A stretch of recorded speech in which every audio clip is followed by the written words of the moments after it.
Hi everyone, welcome to the first lesson on JavaScript. So JavaScript is the language that is used to basically control what's happening on a web page, gives a lot of the interaction. So they can be things like telling the computer what to do when a certain button is clicked, making items appear or disappear on the screen, doing calculations, all that sort of stuff. And it is used in combination with HTML and CSS to get your websites basically working. So what we're going to be doing in the lesson today is just starting off really simply and starting off just learning how to print messages and how to complete a few calculations in JavaScript. So to do that, what we're going to do is we're going to go into I'm opening a tab of Google, but it'll work on any website. And I've right-clicked on the blank space somewhere on the website and clicked Inspect. And that will take me into all the stuff that's going on the website. And one of the areas that is included in there is an area called console. Now, console is a very handy little area, particularly when you're developing websites, to use it as a method of double checking that your code is working well and debugging any problems. And that can be done by printing onto the console whatever your code is producing so that you can check that it's working. So to do that, we use a command called console.log, okay, and then we can print whatever we want subsequently by putting it between brackets. So if we're talking about printing a message like hello world, we would need to put it into single quotation marks and close the brackets.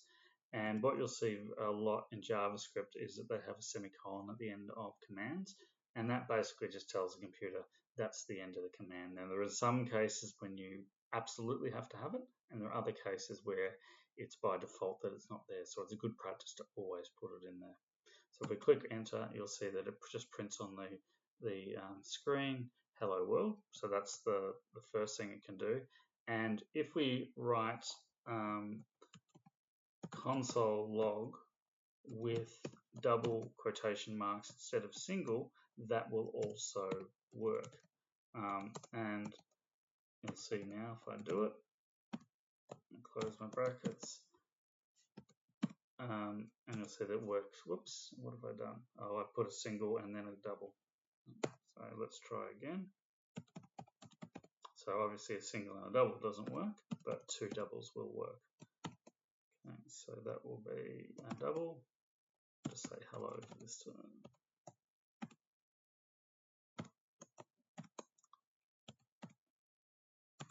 Okay, so it will print either way. Now the reason you have these two methods of printing, and there is a third one we will talk about later, is because sometimes in text you will actually use the apostrophe in the text that you want to put in. So as a result, if you're starting with a single apostrophe and you've already got, so instead of you've got a text like, say, for example, hello worlds with an apostrophe in it, the computer will think that is the end of the text and get confused. So in those sort of circumstances, you would use the double quotation marks. The reason why the standard protocol is to use single quotation marks unless there's another reason why not to, and that's pretty much all you can do. So however, if you're printing instead of a letter, you're printing a number, or even a variable, which again we'll do a little bit later on, if you just put the value in, 1, you don't need to put quotation marks around it. Okay, so that's basically how we can print on a screen. Now, second thing that JavaScript can do is a little bit of basic calculation. So for example, if we put in 2 plus, let's say 5, you'll see that it's started to already calculate that answer. But if I just put it in like that, it'll give me the answer 7. So it can do its maths pretty straightforward. Now, the basic operations, everyone would know that obviously it's a plus for adding two things together, it's a minus for taking them apart, division is a backslash, and multiplication is an asterisk or a star. And the one that's probably unusual is the one that is to the power of. So that if we wanted to do to the power 2, we get the answer 16 when I put enter. And the reason for that is that's to the power of. So that means there's 4 to the power of 2, so or 4 times 4. And they're the basic operations. Now, the other key thing to understand too, which is exactly the same as Python, is that, and normal maths, is that if you have something where there's multiple symbols happening, then it's going to follow the BODMAS rules, which is brackets first, order, division, multiplication, addition, and then subtraction. So in this case, the reason you're going to get an answer of 22 is that multiplication takes a higher hierarchy, gets done first. So it's 4 times 5 is calculated first, and then the plus 2. And the same as normal maths, if we put a bracket around these answers, we can change the result to 30 because the brackets mean the value of the brackets is going to be calculated first before you multiply through. So in this case, you're going to get an answer of 30 because it's 2 plus 4 is calculated first, and then it's multiplied by 5. Now, so that's for calculating integers. Now, if we're doing decimals, there are a few things that are a little bit problematic with JavaScript, and apparently this happens with other languages too, though I've only got experience with a couple of languages. So if I do an answer like that, 0.1 and 0.2, and this doesn't happen with every single decimal place, it only happens with certain ones, you get this odd result where it's almost the right answer you would expect to get in maths. So 0.1 and 0.2 you would expect to get 0.3. However, it's giving us all of this very long 0, 0, 0, and then 4. Now, the reason that is happening is because it's the way that the system works by the way the numbers are stored in binary, which causes that problem. And as I said, it's common to other languages. And it doesn't, as I said, it doesn't happen with every language. So, for example, if I put in 25, it copes with that just fine. So it's not causing problems in that case. But when you are doing these calculations, in most cases, that's not significant. But what is recommended as best practice, particularly for when you're calculating cash or money, is that you do the calculations in cents and then convert back to dollars.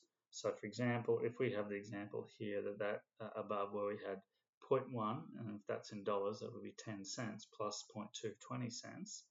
The way that we can convert that is we can say what's 10 plus 20, and that gives us 30. Now, if we want to convert that back to dollars, we would just have it in brackets, do our 10 plus 20, and then divide by 100, and that would give us, 10 plus 20, and that gives us the exact number. So generally, if you're going to do your your calculations for money to avoid any chance of having inaccuracy in your numbers, that's the way to avoid it. Now, also, if you want to, obviously, if you are not converting between it, the other key thing that you need to know how to do is to round numbers. So if you round numbers, there's another function called math, and if you put dot, there's a method within maths called round. And so if we put in 0.1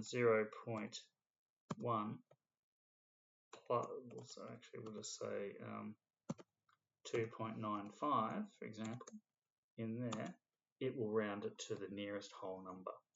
So if we do the same thing and we just do it slightly above, as you might expect, you're going to get it rounded down. So if we put in 3.05, then you're going to get 3 again. Okay, so that's basically how you do rounding, and that is obviously comes into play if you're using more numbers. It's not cents, and you just want to clean up your numbers a little bit. That's how you can do it. So that's basic calculations. Now the other thing, obviously, we want to be able to do, or often we want to be able to do, is we will want to be able to connect text together. So, for example, if we have two messages, so if we have console.log, and within those two messages, let's say we have hello, and we want to put the person's name in it. So if we said, for example, the person we're interested in is named Peter, and we can say hello, and we want to leave a space between it. So I'm going to leave a talking mark with a space, and then I'm going to put another plus symbol in.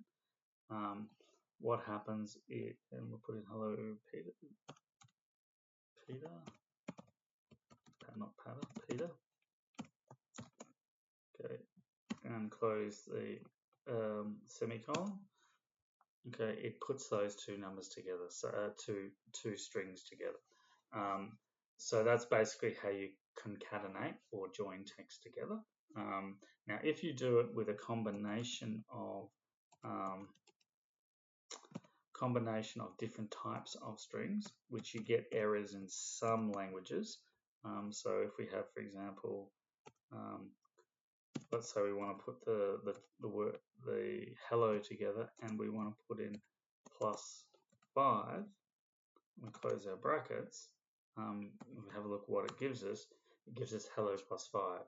Now, what happens in those circumstances is that, because obviously in other languages you cannot add a string +5, which is a number, what is the default is that the 5 gets converted to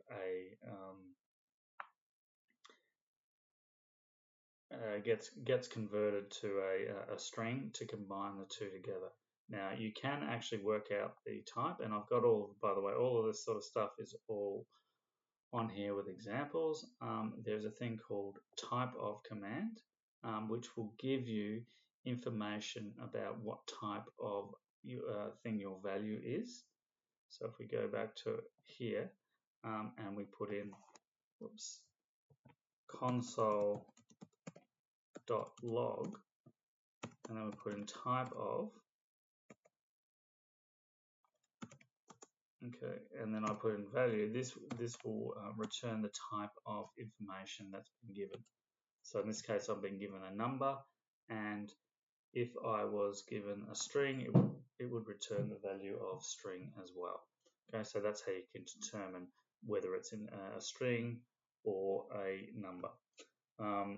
Now, the last couple of things we're going to do in this lesson is we're going to show you firstly how to declare a variable, which is something that we'll use quite a lot on a regular basis. So to do that, to create a variable, what you need to put in is let, and then the name of the variable. So let's just call it name for this case.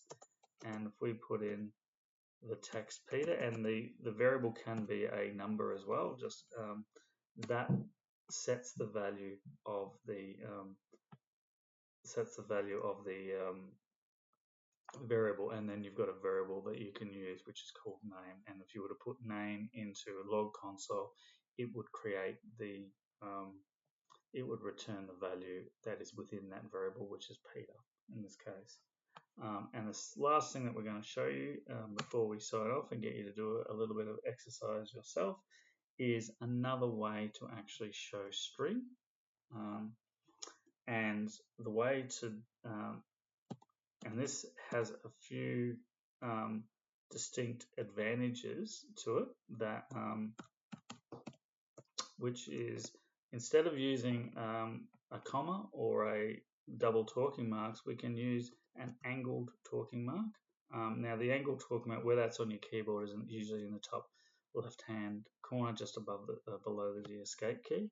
And the reason that we have this third one is it does a few different things that other ones do not do, which is it allows you to do a multi-line string.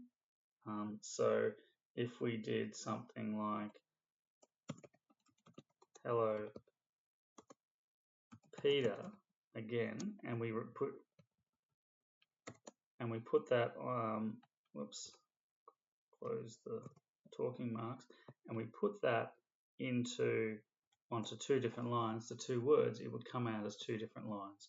So that's the key feature of the different types of talking marks. The second type is that it's a much simpler way. It also gives another opportunity to insert either values or text, and that's done using a $ and squiggly brackets, or curly brackets as I like to call it. And then we can put in, let's say we decide we want to put in a calculation in the middle of our text. We can do that, and it will just print it hello and then the number 4. Okay, so and you'll also notice that the space between the hello and the $ is kept as well. So it sort of looks at this whole thing as a string. And then if you wanted to change it, so for example, if I wanted to add additional text, I just want to put a space at the end and then some more information, that would work as well. So that's pretty much how you print on a console. So and the very last thing is that we will be setting up to do most of our coding in Visual Basic, in Visual Code, Visual Studio Editor, because that's generally where most people do their coding. It's not normally done in this area because obviously there's limitations in what you can do. So we'll be using that same program that we're using in the HTML and CSS course. All right, give the exercises at the end of the lesson a go, and we will catch you in the next lesson. Good luck. Cheers.